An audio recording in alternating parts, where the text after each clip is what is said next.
Hey guys, it's Ashley and we are going to be doing some Dollar Tree slash homeschooling hacks. And this is a huge thing and I just actually recorded some. Paused it, thinking I paused the video to get the other stuff that I wanted to talk about, but so I already have everything now. Okay, so I want to show you one of the things that I have in the very similar products already on the market that you can buy. And why I choose one over the other, which sucks. Okay, so I bought this at Dollar Tree. It's a little sleeve. You can write on here with, you know, anything you need for your calendar. That way if something gets canceled, you don't have a lot of scribbles, whatnot, whatever. It's awesome. Now, I have been using it for homeschooling purposes. I will be starting next week, but me and my youngest, well, not my youngest, but one of my kids have been started using this already as of last night. So I take and I got some more ink so I'm able to print out everything. And for him, he's 4. So redoing this 100 times like you would need to when you're that little and learning everything, makes life a little bit easier when you don't have to waste so much paper, or you don't have to just keep doing that. Like, this is awesome. Like, I'm going to continue to do this method of putting things in a sleeve, letting them do it with a dry erase, and even Dollar Tree has dry erase, and they're cheap, especially if you have kids that want to ruin the tips. Like, you see this? Still works, but they've pushed it all the way in, so that came with a whiteboard, but I did buy another 3-pack or sometimes 4-pack at Dollar Tree. So I want to show you these similar products to this and another hack that I haven't posted about. So I may just include it in this and just post all this. But they do sell these sleeves, and they are reusable dry erase pockets. So they already have the concept here. Now, when looking for something online to see if I could find more of these little calendar things, because my Dollar Tree didn't have any more, I couldn't find it, and then everything I was bringing up was this version or something very similar. So there's a big difference in these of size anyway. Like, this is huge, and even though my kids might not mind, the plastic is a little thicker a little bit. I don't like them. I actually like this one a little bit better. It fits closer to the paper. The paper's not going to rustle around in here, because this can be kind of, well, maybe it's just me, but I prefer this setup a little bit better. It holds the paper tighter, and it's just a little more manageable on a table than this huge thing. Like, this whole thing could fit in here. So other hack to that one was costume bags. If you have them, what I did was, you can dry erase these too. Anything plastic really you can, or glass. So costume, this is what it looked like. This one doesn't have the hanger for some reason, which is okay. But I had all the writing. Just some pure acetone will take that off, and it won't ruin the bag, because that's what I did with this one. It's like, oh, I could reuse that, and this will be great for different activities, whether it's as a group or individual kids. So they do have these at Dollar Tree, which I like. I like these, same method as this, but this isn't as versatile as like these little pockets. But if I had to pick out of the two, I recommend this for single work. And then I'll show you the trick that I did. But they also have these too at Dollar Tree for numbers. So it only goes up to 10, which is perfect for him for now. But I am going to, branch out. And that's only for 1 through 10. There's not much else you can do unless I did some adding or something on there. So I was able to print out a bunch of these. And again, for his age, it's not, I don't want to have to print the same page 100 times. Because he's always going to need to know how to write A. He's always going to need to make sure he knows at this young of age. They also have these. This one's all messed up, but just dry erase.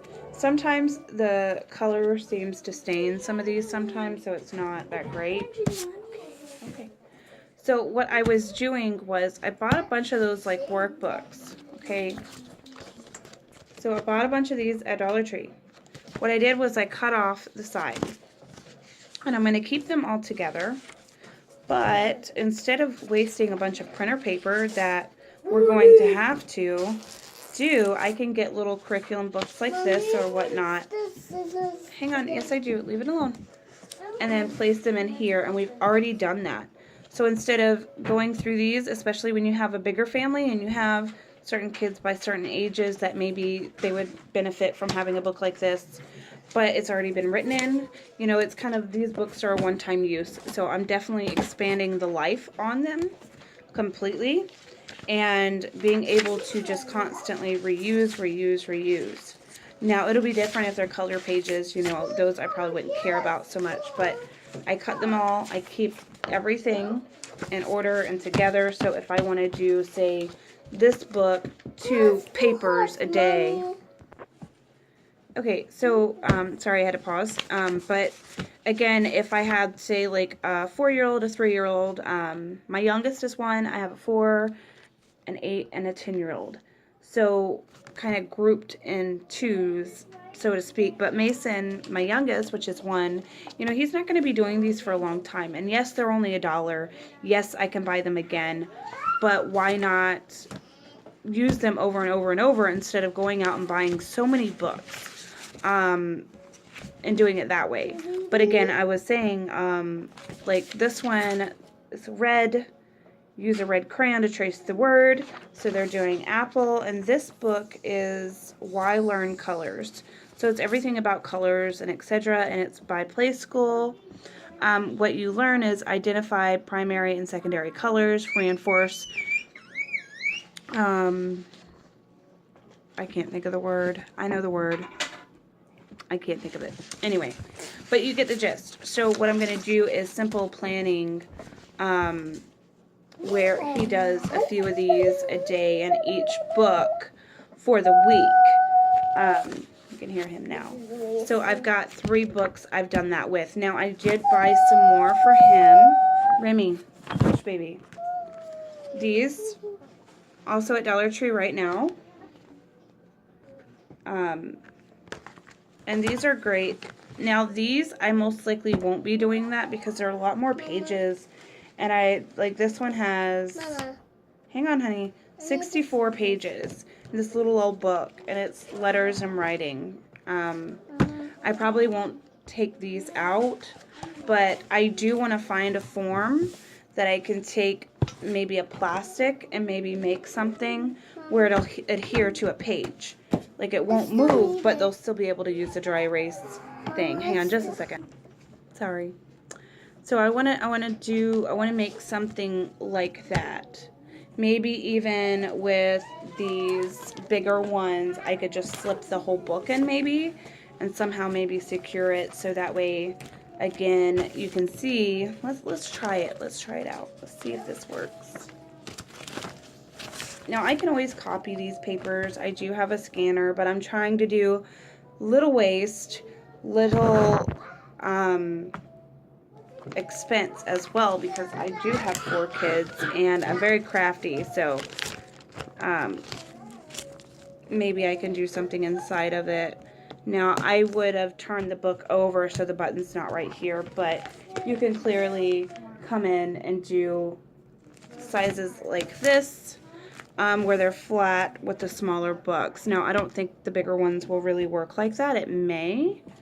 Let me check it out while we're doing this because I'm learning as I'm going.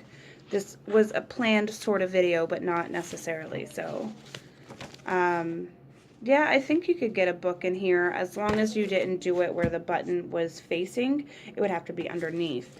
Now, I will have to tell you with this, I think it would be better for the small books because in this bag, it has air holes. So every now and again, maybe you could put some tape over it. But if you are using this method, these little air holes, if you write on them, they will end up writing in the book. So you have to be careful. So those were some of my tips as far as this goes, and I'm going to keep everything like Remy's school books. They'll stay in one place. I can reuse, and that's great. And I just went to Sam's Club. I knew they had curricular-based books, so I'm just going to show you. Hang on one second. Okay, so these are comprehensive curriculum of basic skills. Now, I picked these up at Sam's Club today, and they were $8.47, and I've got grade 2 and grade 5. They, down here, are supposed to be $20, but they are not. And look at how big. Like, I don't even know how many pages. A couple hundred. And it tells you on here math, reading comprehension, English, and writing. So some of our major subjects that we'll be doing, you know, like short vowels, come into comprehension ladybugs. This is all reading. It's color-coded. So here's some English. Let's go to spelling, math. Now again, with some of these are tear-outs, but eventually I'll have a book of nothing but loose paper. Now I don't know with these if I am going to try that method. Again, I do want to try to find something where maybe I can take one of these and cut it out and make it a slip. That way it goes over it. I can take my necessary pictures or scan into the computer what I need from each page to keep track of all the lessons that we do, because I don't know if this is going to be a long-term thing or a short-term thing. I would hope that I could do this for a long time, but we are not sure yet. We are just starting out. And these are just some of the tricks that I have learned with my crafty self, and that I find will help so many other people, especially if you have a big family, especially if you're not even on a, you know, a big family atmosphere, you just don't have a lot of money. These are going to be great ways for you to reuse these books. And then if I wanted to, this is $9. If I wanted to, it's perfect condition. If I did that method, I could resell and nothing would be in here as long as my kids behaved about it and I didn't tear the pages out. So hopefully that works. Like, let me just try something, because this is completely see-through. This is just like the thing, and this is at Dollar Tree. And I didn't notice any today because I was trying to look for some things, but I think I could, yeah, cut out the giant vowels, decorate them with pictures or words that have the short vowel sound. So this I wouldn't be cutting, but this also works. Like, just placing it over and letting them fill in the blanks. Now some, it doesn't go all the way to the edge. So if I was to cut a piece of this out, would work great. So I just kind of want to show you guys. I hope this was helpful. If you're interested in any more hacks like this, especially since we're just going to be starting out next week, I'm very crafty. I just haven't uploaded a lot about it yet. I've been busy, but if you guys are interested in anything like this, just let me know, and I will be more than happy to post how we go, because I would like a blog style on our family and what we all do. So I do want to do that. And I picked up these awesome clipboards. The great thing about having multiple kids in different age ranges, Dollar Tree may be really cheap, but when you're doing stuff like this and you know it's going to get ruined at some point in time, I'd rather spend $1 on a clipboard than go out and spend like 5 or 6 and then it get broken or whatever, because my kids are crazy, and just keeping things nice sometimes, or you know what I mean, trying to reuse things, sometimes it doesn't work, and I'm okay with that. But I'm going to try so hard to keep these like uncolored, unwritten in, so that way I can have them as we go, because I would love to, if I could, homeschool them all the way straight through high school, and then you know, they go to college. Again, I don't know what our time frame is. I don't know how long we're going to do this. It's kind of a we'll see. If they excel a lot, and they do awesome, and they learn a bunch. I'm going to do a little bit of unschooling, but still keep to some curriculum in case we do have to put them back in. Again, because I don't know what's going on. So there's a lot of factors that I have to keep in mind, that I don't want to stray too far away, but I don't want to have that straight curriculum from their county for schooling either, because I don't agree with it all. As long as they're learning, especially with having ADHD, OCD, depression, anxiety, SPD, like everything under the book as they have, I just want them to learn, and I want them to understand. Like, that's the biggest thing for me. So I'm okay with not going strictly by the book, but I still need to keep things in case I do need to be evaluated with their schoolwork because of their issues. Their school already knew of their issues. Their doctors or their therapist, they already knew.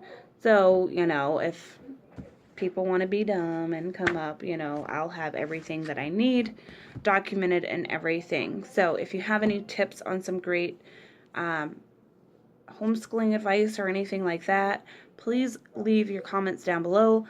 Like this video if you'd like to see more homeschooling hacks as we go along, or more vlog styles. Again, I know I only have like a few videos. I've made some, I just never put them up. I just haven't had the time. So this will kind of be towards what we're about to start doing very, very soon. So I will talk to you guys later. Bye!